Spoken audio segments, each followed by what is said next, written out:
I think that truly what's going to happen as the digital asset space starts to merge with the traditional financial players is you're going to see a revolution take place as it pertains to just our financial lives generally as consumers.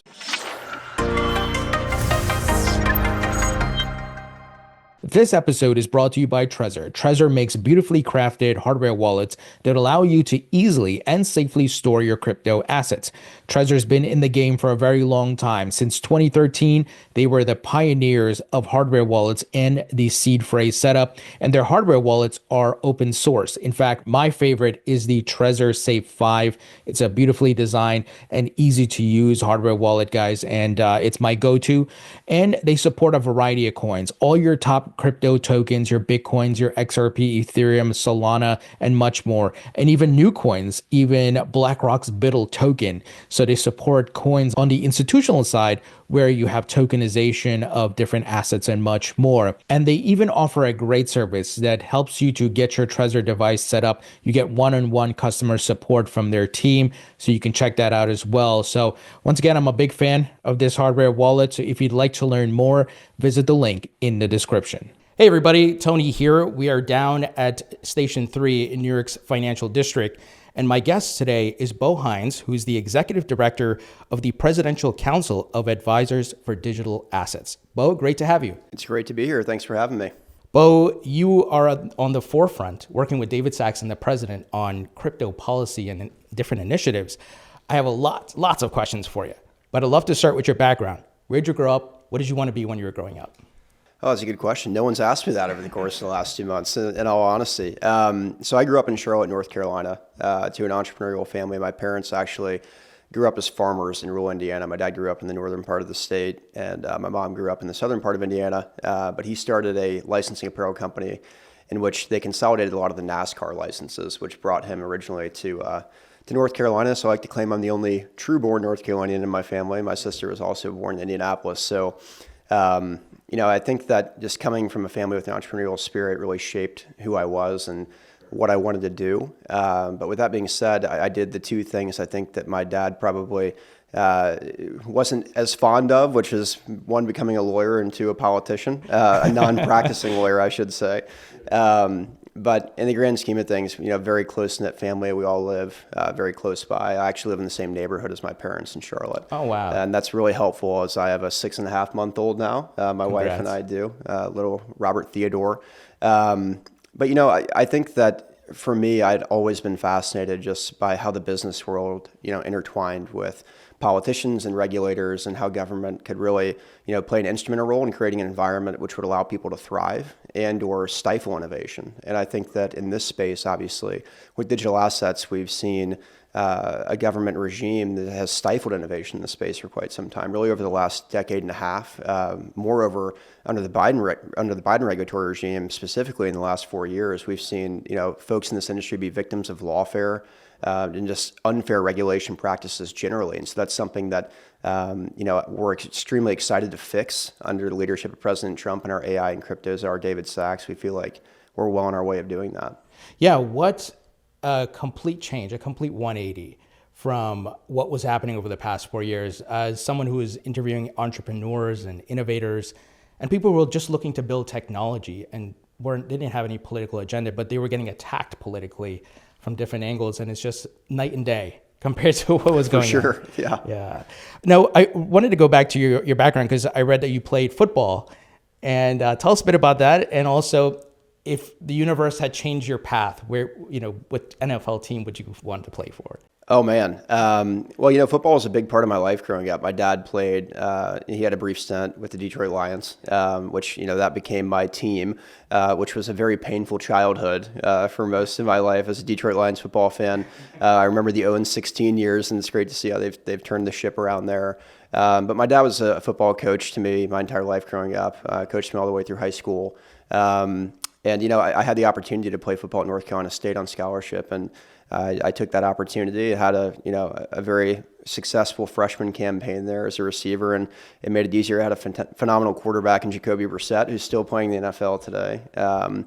But I think that really it shaped me in many ways. One is, just being able to pursue things that are difficult. Being a college athlete's not easy, especially at that level. And I have immense amount of respect for all the, men and women that engage in athletics at the collegiate level. I had the opportunity to also play at Yale for 2 years after I was at NC State, and that's where I ended up graduating. Unfortunately, I had a few injuries when I was up there, and I kind of felt like, it was time to change directions a little bit. But, if I had to pick an NFL team to play for, I'd have to say the Lions. And I have to go back to my roots here for a second. But I really enjoyed my experience just playing the sport.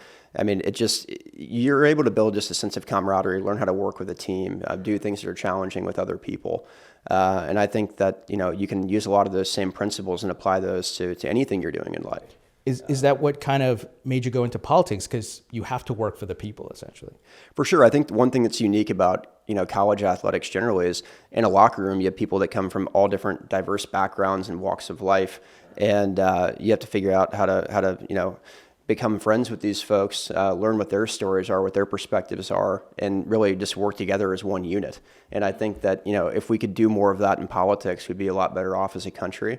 But I think in this perspective with digital assets, what's fun about this is that, this is something that's extremely bipartisan.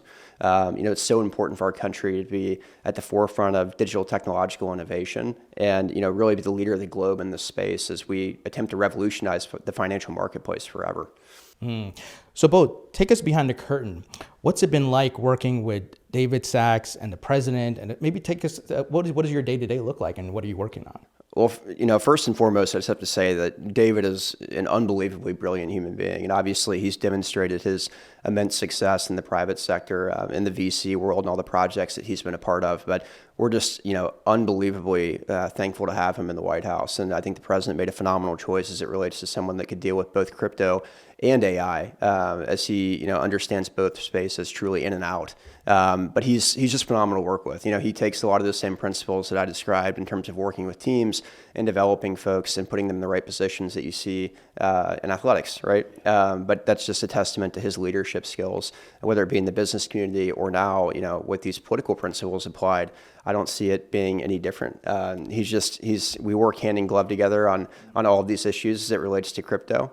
And, I can't say enough good things about him just as a person and the leadership qualities that he has. How did you find yourself in this role? Did you meet David first or the president first? How did that end up happening? Yeah, so I'll go back a little bit. So during my college freshman football campaign at NC State, I actually played in the Bitcoin Bowl.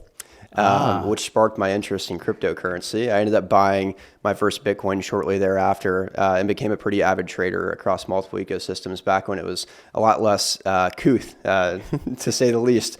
And, certainly have empathy for the folks in the industry that have dealt with, the battles amongst institutional players that didn't understand the space for a long time. And I saw that even from just a retail perspective. But, I ended up graduating from Yale. I went to law school at Wake Forest, and I had the privilege of learning from Professor Hawk, who taught blockchain and internet law there, and, really enjoyed those topics. And obviously, being a participant from the retail side, I just had a keen interest on learning more about the space and stayed in tune with all the regulatory battles that were going on. But I ended up running for Congress while I was in law school, and I won the nomination in a very contentious seat. This was like I think a Biden plus 0.06 district, as basically as purple as you can get, and ended up losing my race, unfortunately, but learned a lot in that process and just really loved the community aspect of it all. Getting able to learn people's stories and hear from them, figure out who people are and what they're doing inside of your community was just something that really drove me. And so I stayed in tune with the political process and ended up starting a strategic growth equity firm with two other partners, one of which is my father. But, we were more in the TradFi side of things. We look for companies in the data tech and marketing space, and we ended up servicing, super PACs and PR firms and a lot of different political verticals. And so I was able just to stay in touch with what was happening on the political side, along with what was happening in this space.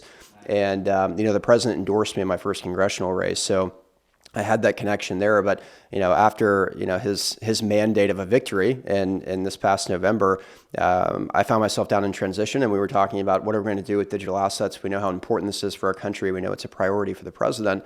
This kind of just naturally came together. So David and I started talking about what our plan would look like to make the United States the crypto capital of the world, and to usher in the golden age for digital assets. And I feel like we're well on our way of doing that now. So do you see this industry, in addition to other industries, there's AI, robotics, and things that are on the rise, but being a big driver of wealth creation, job creation, kind of what the internet did for us, right? With Google, your Googles, your Amazons, and the rest is history there.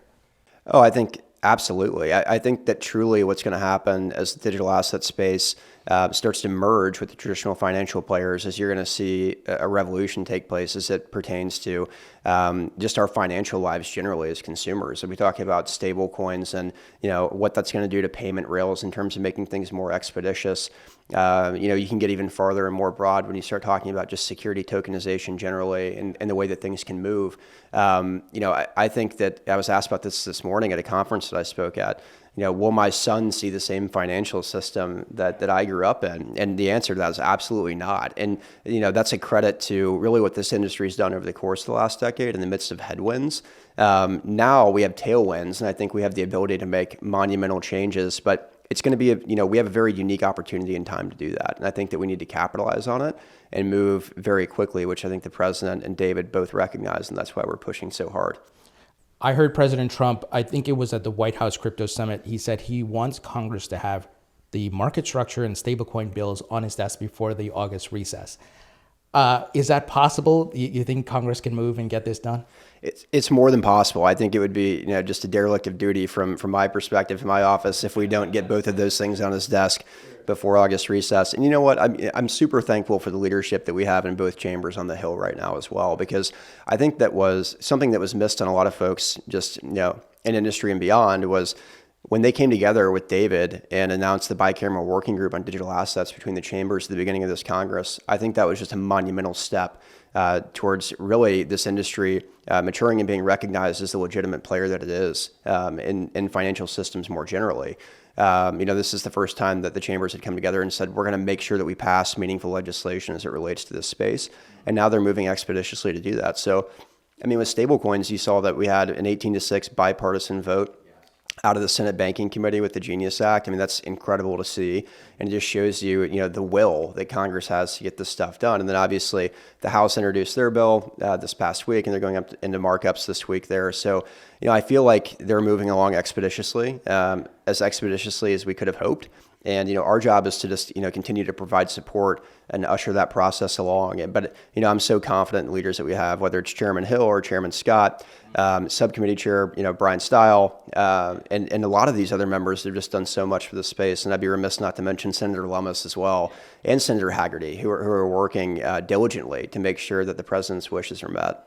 Yeah, I just had Congressman Stile on, and we talked a lot about the plans and getting that bill in the House getting through, because we got the market structure last year, Fit 21. So things are moving, which is great. I would love if you could take us behind the curtain with President Trump. Obviously, we've heard his statements publicly about digital assets and crypto. What is he saying behind closed doors? Is he a fan of Bitcoin? Is he a fan of Ethereum? How does he? I know he has a lot on his plate, so I'm not by any means saying this is the top thing, but anything you can share there? The president is a fan of American dominance. And I can say that, this space truly plays an integral role in securing that, just in terms of U.S. dollar dominance through stables, right? And just in a sense of what we can build with technology in this space as it relates to the financial system more generally. And in order to do that, we have to have clear regulatory authority established. We need to show people what the actual rules are so they can play in the same game together. This is something that it seems simple when you start talking about it in principle, but the reality is there's a lot of moving parts to all of this. And I think that, the president's done a phenomenal job just pulling the right actors together in the room. And then, the creation of this office, there's never been an office in the White House fully dedicated to the digital asset space. And that's a testament to the president's leadership here as well. I think that one thing that was missing here for quite some time is that, we kind of view ourselves as being an administrator and or Sherpa between interagency activity, White House policy, industry, and the Hill. And our job is to make sure that everyone's singing from the same sheet of music, right? And again, like that's the president's vision coming to light about how we actually push the ball forward as it pertains to this industry and get things done. And I think it's proven to be very successful. I mean, look how fast some of these interagency actors have moved. And that goes back to the first digital asset EO the president signed on day 3, which he created the internal working group, which is comprised of all the relevant actors that touch anything, related to this space, just in terms of agencies and other White House offices. And that gives us really common ground to come together and have conversations that are necessary to get to the right outcomes.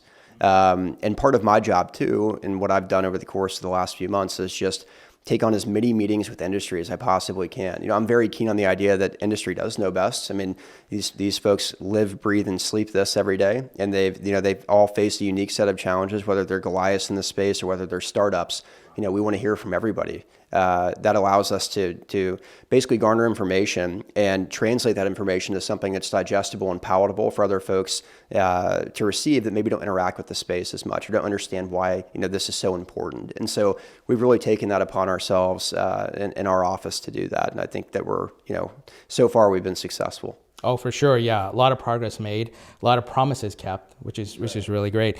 Talk to us a bit about the stablecoin aspect, because geopolitically, BRICS nations are looking to bypass the US dollar. US dollar is the world reserve currency.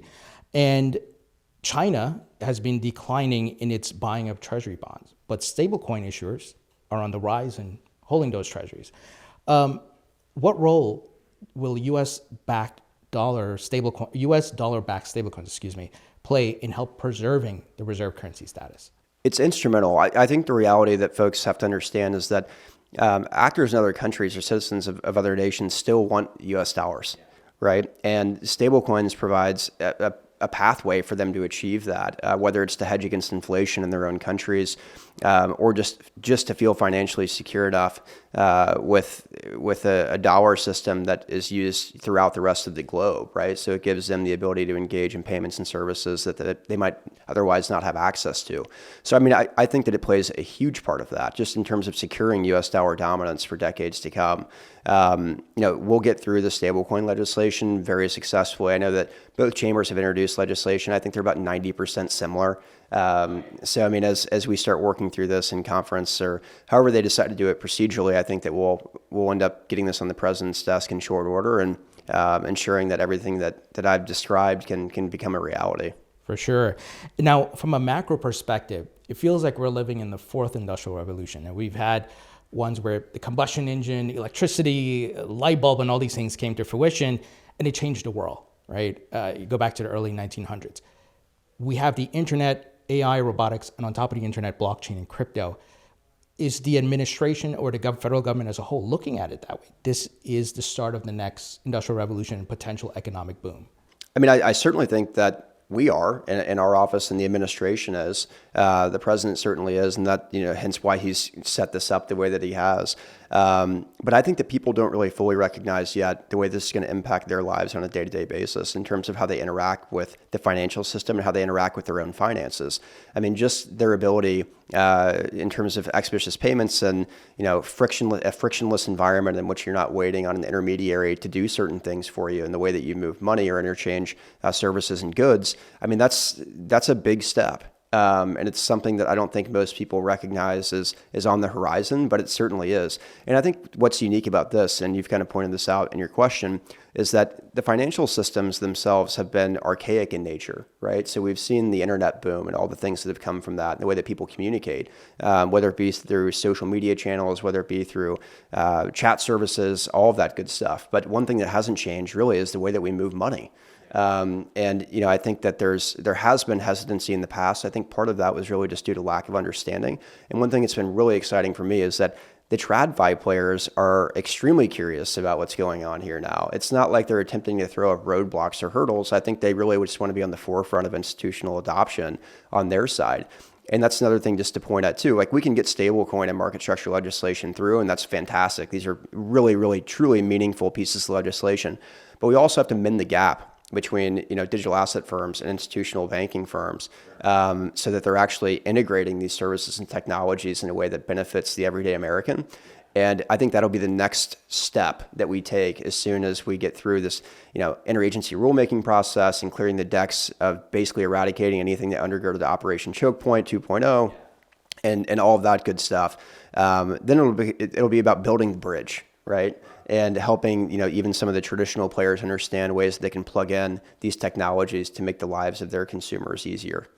It's funny because I got into crypto and the blockchain industry in 2016. And I remember Jamie Dimon, he's been the final boss almost for Bitcoin, right?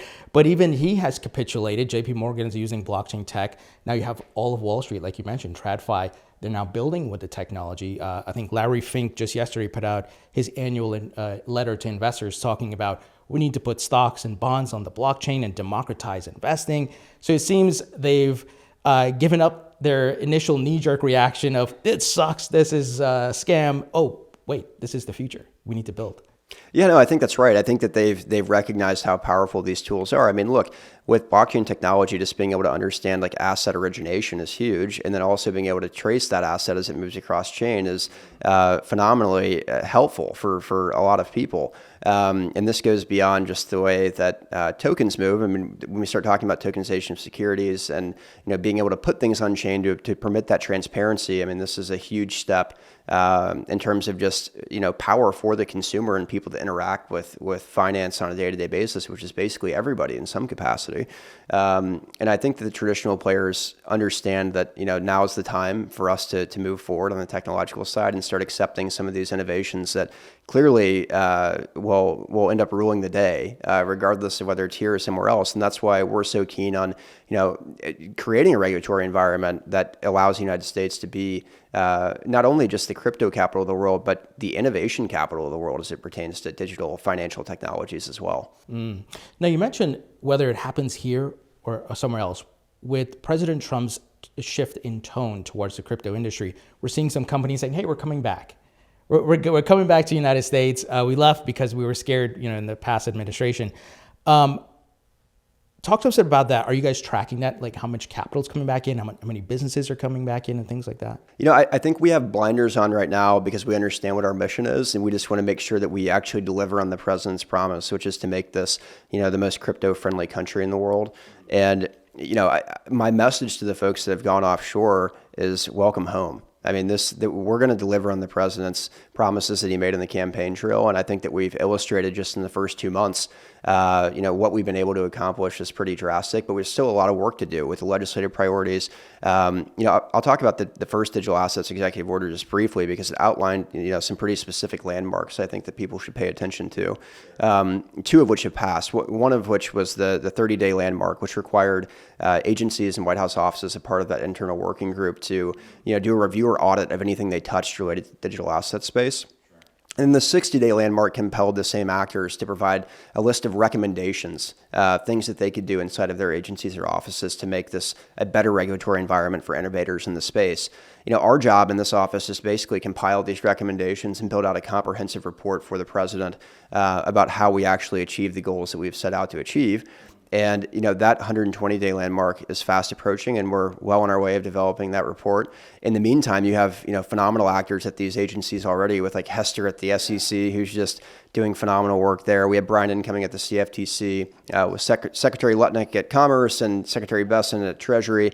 Their teams have just been, amazing to work with. And these people, truly understand how important the space is. They want to see innovation happen here. So as this working group continues to clear the deck, and allow, for innovation to occur here, I think that the actors that have gone offshore will naturally start to come home. I mean, what other place would you like to do business then? Yeah. Other than the United States? Largest capital markets in the world. That's right. I mean, so long as you know what the rules are, and we establish, the clear regulatory authority, I think we're going to be just fine there.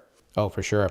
Talk to us about the Bitcoin Reserve and the digital asset stockpile. The logistics behind setting this up. I know there's still some things to sort out. I saw yesterday the Bitcoin Policy Institute suggested Bitcoin bonds, that where some of that return can be used to buy Bitcoin.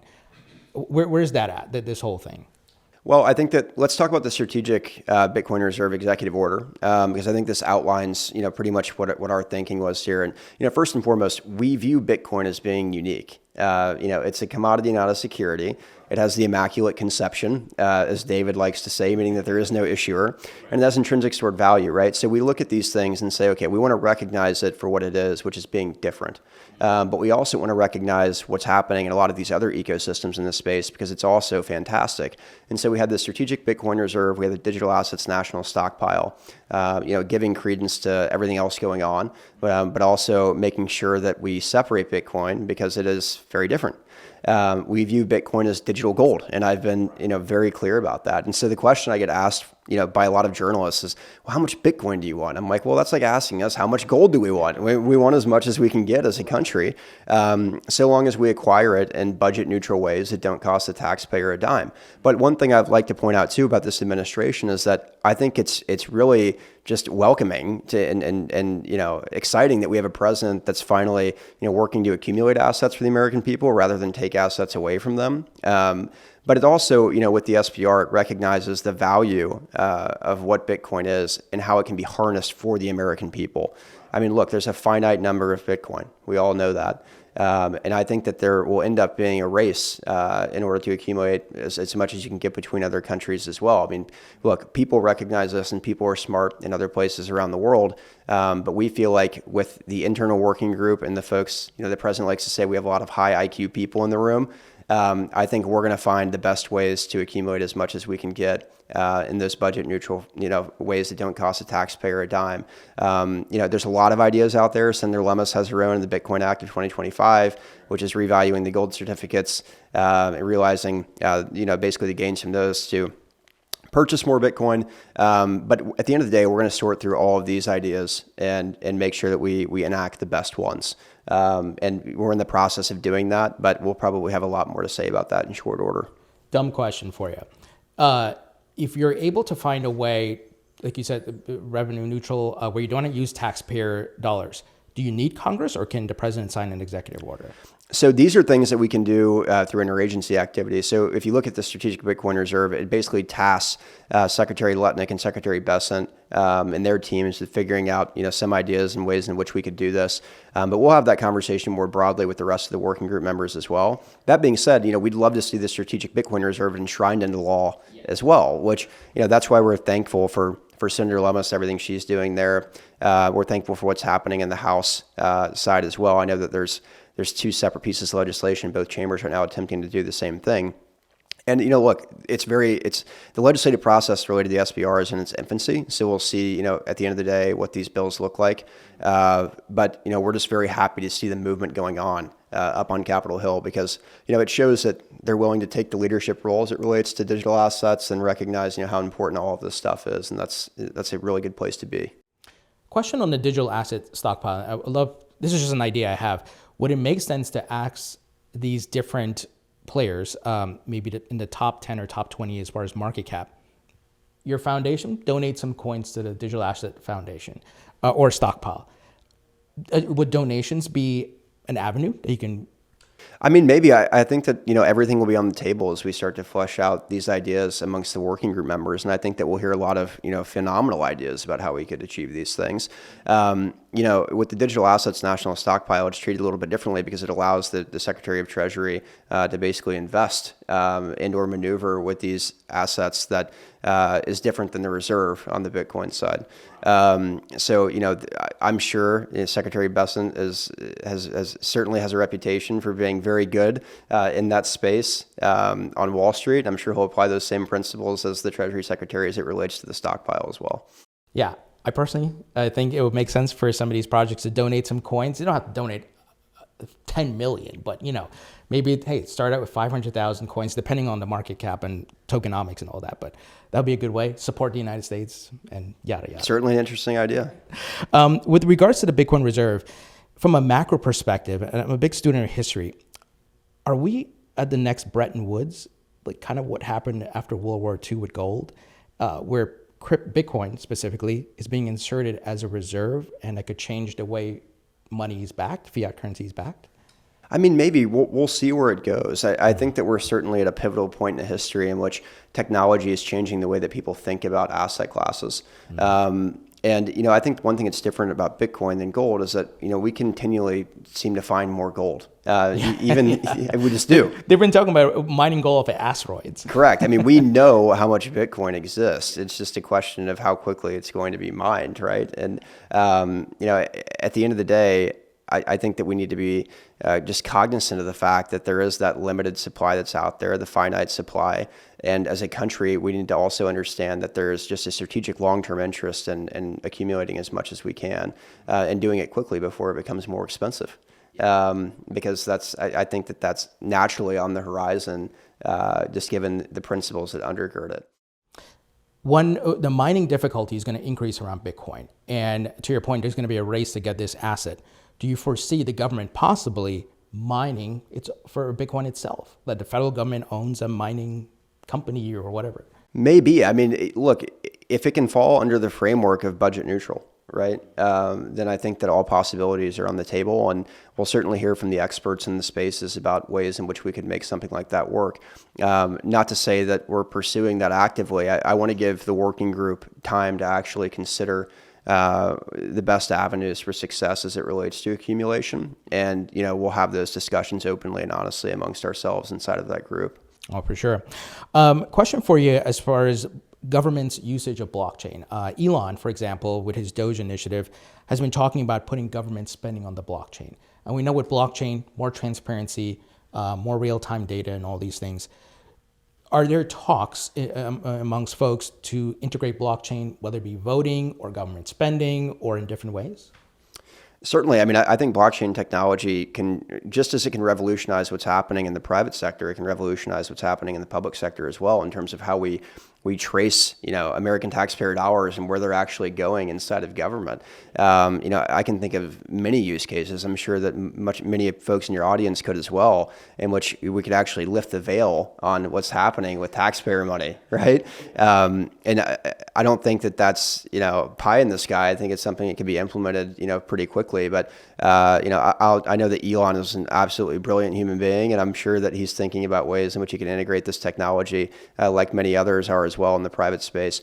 But at the end of the day, I think that it can happen in relatively short order. We'll just have to see what comes of it.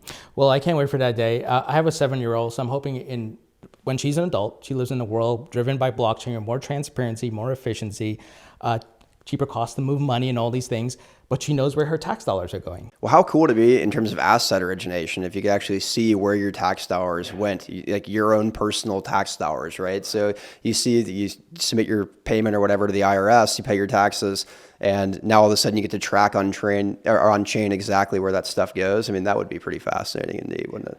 Yeah, and the world she's going to live in is going to be really different with robotics, and maybe she'll have one of Elon's Tesla bots in the house, and she'll be using stablecoins to buy her coffee and things like that. It's going to be an interesting world. All right, I got some wrap-up questions here for you. First, if you could create your own metaverse, what would the theme be? Oh, man. Where would you put your Oculus on and go to? That's a good question. I guess it'd have to be sports oriented, right? I don't know. Be like an NFL playing against Tom Brady or something? Yeah, I mean, I guess, simulating the experiences and the thrills that you can have, only in an environment where there's 110,000 people screaming around you, I think that would be pretty cool. I think that would heighten your everyday experiences. If you have people rooting you on to type away your emails, I think that'd be pretty fun. For sure. Rapid fire questions. Favorite food? I'm going to have to go with steak, filet specifically. Nice. Favorite musician or band? Oh, man. These are the toughest questions of the day. You know what? I'll say the Dave Matthews Band. The throwback there. Yeah. One of the songs I first learned was Crash to Impress a Girl. So there you go. Thanks, Dave Matthews Band. Favorite movie? Let's go Die Hard, and it is a Christmas movie. Favorite book? I mean, I can't not say Art of the Deal. It's a phenomenal book written by, my boss. And I think at the end of the day, everyone should read it. Yeah, I think you're seeing a lot of the principles he describes in that book unfold in front of our eyes in real time here. Absolutely. And when you're not doing your duties at the White House or whatever it may be, what are you doing for fun? I love to play golf. I'm not good at golf, but I love to play. And, I haven't had much time to play since I've taken on this role, but hopefully I'll get back out there and enjoy some warm weather here soon. Awesome. Bo, pleasure. Thank you for very much. taking the time.